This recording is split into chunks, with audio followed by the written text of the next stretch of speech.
You know, only Final Destination movies can have you leave the theater and be afraid at the light, be afraid while you're driving your car, be afraid at the gas station of what could happen because you start seeing the horrible things that could happen after you watch this movie in a theater.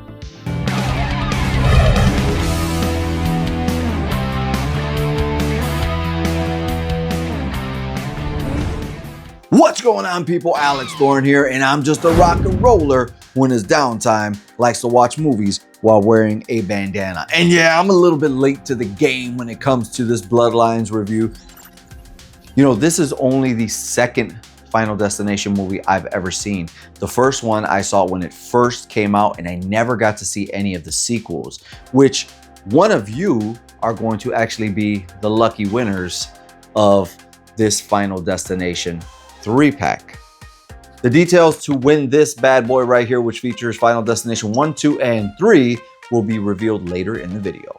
With this being only the second Final Destination movie I've ever seen, I've been aware of it. I saw a lot of the trailers back in the day. I only saw the first one when it first came out, and then there was this huge gap. So I'm going into Final Destination Bloodlines completely brand new, not aware of any of the tropes or legacy characters or anything like that I've heard people talk about on the way to this. As someone who is on Letterboxd and on YouTube, you hear a lot of leaks and a lot of chatter, and you try to avoid it. So I went into this movie with hearing little things, but keeping an open mind as much as I could.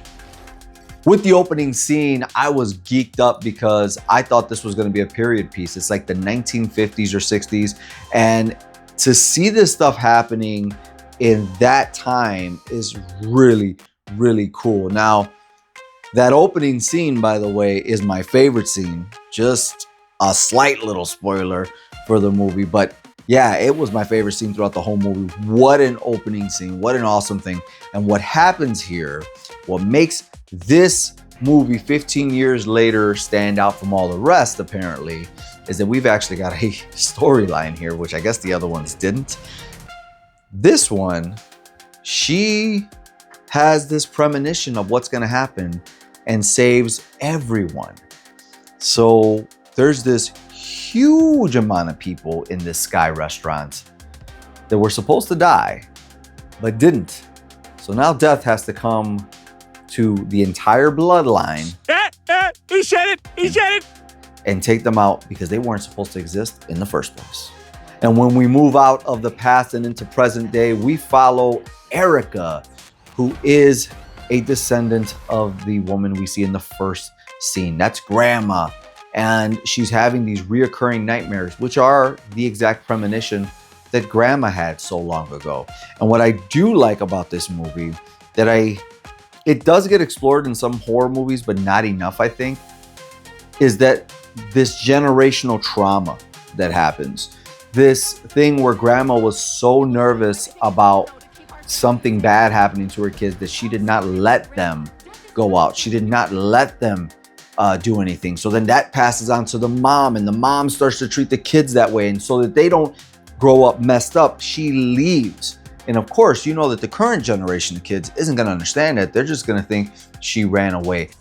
With that dynamic of having family and bloodlines and so forth, we do get introduced to characters that you tend to care for, that you tend to like. Not so much on the female front, but definitely on the male front. There's more personality on the male side of this family than there is on the female side. Really, you take a liking to a lot of characters in this movie outside of the main character. I don't know, man. She's the one that kind of just brought me down every time she was on screen. I get her character. I get who she's supposed to be and what she's supposed to be. But I don't know if it's the writing or the delivery, but one of those two weren't clicking for me. Obviously, when you come to a horror movie, especially one that's Final Destination, you're coming for the death scenes. And the deaths are plentiful in this movie. And as it was so eloquently put by several characters, you don't fuck with death. So there's this bloodline that you know everybody's gonna get picked apart.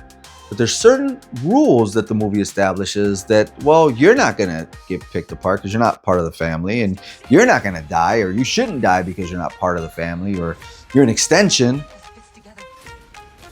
But then certain people die, and you're like, is this because they fucked with death?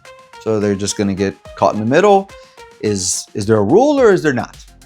Throughout my critique journey on this channel, I've noticed 3-act structures of movies more than ever before. And this is a movie that the first 2 acts are great. And by the 3rd act, which is somewhat of a rushed, in my opinion, 3rd act, even though this movie is almost 2 hours long, it gets into that 3rd act slightly rushed, and you know you're there. Once it goes there, you know you're there. I think that's where, for me, this movie starts to fall apart a little bit. Not detracting from the fun factor whatsoever. This is a fun horror movie. It's got the gore, it's got the one-liners, it's got people you care for, it's got everything. But again, when it got to that 3rd act, I felt it and I was like, oh, okay. And it's interesting / perplexing to have a 3rd act against something you don't see. So with that being said, I want to get to the bandana rating for Final Destination Bloodlines. And I'm going to give Final Destination Bloodlines 3 bandanas out of 5. It is fun.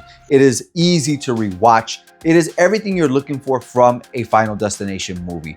But the reasons it's not at a 4 or 5 bandana is the lackluster performance of the main actress. I mean, she's a main person we're focusing on throughout most of the movie, and she's not captivating or charismatic in any way, shape, or form. And then there's a couple of deaths that feel repetitive sometimes. That's like the same trick keeps happening. And then the ending